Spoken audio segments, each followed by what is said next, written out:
Conakry et ses ordures, est-ce qu'il faut laisser seulement la tâche à l'État? Par Alioumassi Diallo, journaliste-reporter. Si avant elle était appelée perle de l'Afrique vu la belle image et la propreté qu'elle offrait à ses visiteurs venant de tous les horizons tant à l'intérieur mais aussi hors des frontières, la capitale guinéenne est devenue la rusée des ordures depuis une dizaine voire vingtaine d'années maintenant. Malgré les efforts des autorités et des entreprises évoluant dans l'assainissement, l'image qu'elle présente n'est pour le moment pas reluisante.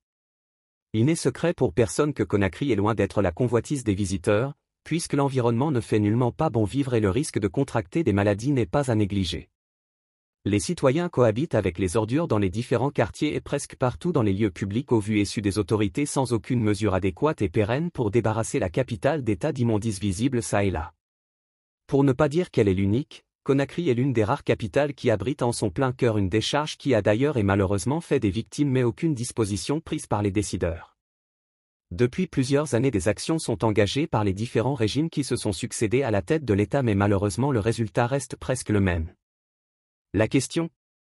Est-ce qu'il faut changer la méthode ou c'était de la propagande une façon de dilapider des montants faramineux venus des caisses de l'État? En tout cas le citoyen reste sur sa faim.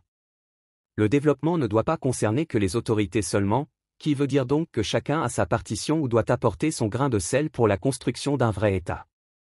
Mais la réalité montre tout autre chose dans la pratique et le quotidien du Guinéen qui réclame toujours son droit sans pourtant accomplir son devoir. Il n'est pas rare de voir les ordures déversées sur la terre ferme, la chaussée, et dans les caniveaux en lieu et place des bacs à ordures qui sont dédiés pour la cause et installés sur le long des axes routiers. Même des hauts commis de l'État ne font pas exception pour preuve. Un tour dans les différents bureaux du pays montre cette triste réalité et même en pleine circulation les canettes de jus, les sachets d'eau sont jetés çà et là par certains hauts gradés et fonctionnaires.